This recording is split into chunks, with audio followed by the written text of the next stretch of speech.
Hi everybody, it is the 2nd of November 2023 and I think yesterday the patch notes for PUBG update 26.2 came out. Now this will be live on the PC PUBG test server now, but won't be coming out on public servers on PC until November the 8th and coming out on console, PlayStation, Xbox until November the 16th, so over a couple of weeks ago.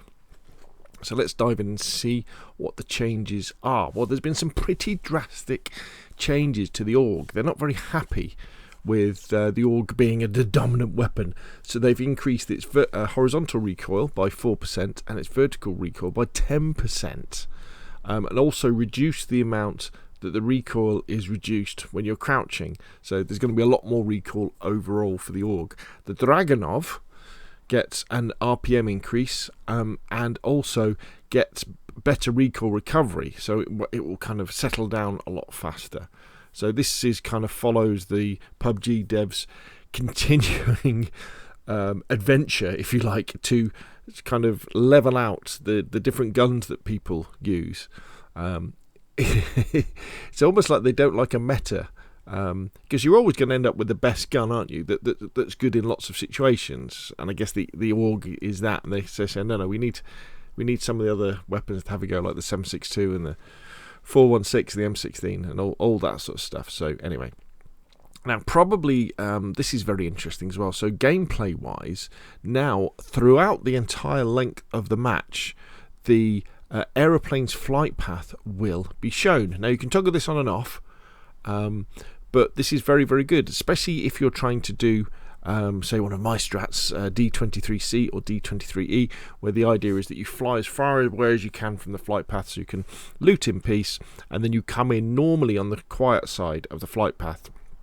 So if, for example, in this particular case here, you ended up somewhere like Primorsk to loot, and then you came in sort of this way along the west coast, but then the circle popped north. What you would then do is you do like this mad dash to get to the coast side, to get to the quiet side of the circle. So yeah, I mean, it's good that it's there. We used to just mark it out, didn't we, or try and remember which way it went. So there we go. So that's it.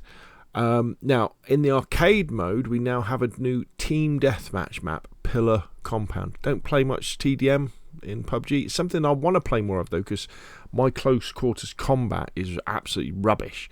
I tend to hip fire when people are close, and I don't soft aim, and I need to work on that sort of ability. And I can either jump hot, or I can actually play some TDM to get better at it. So it's nice to have a new map for that. They made some changes to Blue Bomb Rush. And then we've got this new Crafter Plus Black Market 2023. Now, I'm not going to kind of pretend that I know really not much about crafting in PUBG, because I haven't really done any. But I do know that by collecting certain things, unlocking certain things, you can craft certain things that will make nice weapon skins. But they take quite a lot of those things, and it ends up being quite expensive if you've got to buy some stuff as well. This will be of importance to PC players in the fact that they've now added more authentication. So if your account is doing something suspicious, or your character is behaving suspiciously in a game, you'll have to answer an automated phone call. We've got some differences to skins as well, and they've increased performance. We've got some bug fixes as well. So not a huge update. However, what is important on the Xbox side of things is that Xbox consoles, and Xbox and Microsoft, are now checking what's plugged into them. So unauthorized devices will not be, you won't be able to use them. So things like, I understand, like the Cronus Zen.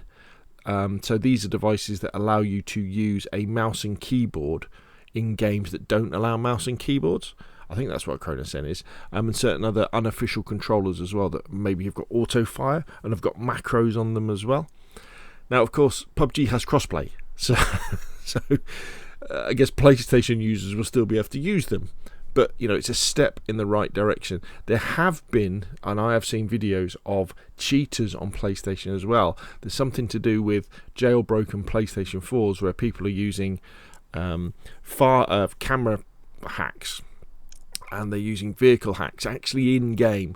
So I guess they're loading something else onto their jailbroken PlayStation 4 so they can cheat inside. Now, any sort of cheating is really bad in any multiplayer game because it affects your confidence in playing the game, because you don't know whether you're losing fair and square or losing to cheaters, but especially in a battle royale that lasts half an hour, where you get to the last 5 and then someone shoots you from behind a rock and you think, well, how did that happen? Was that me? Was it lag? So I believe they should do everything they can to step on the cheater problem, because it is, it stops you playing games. That's why I don't really play Warzone anymore, because of the problem with cross-play with PC, and we know that the attack vector for cheaters generally and historically has been through PC, because it's easier to get cheats working on PC than it is on console. Anyway, there we go. That's enough from me. Update 26.2, as I say, live on the PC test server now, live on public servers for PC from November the 8th, but you're going to have to wait a couple of weeks to November the 16th on PlayStation, Xbox. If you enjoyed the video, hit like, if you want to see more, press subscribe, and I will of course see you again soon.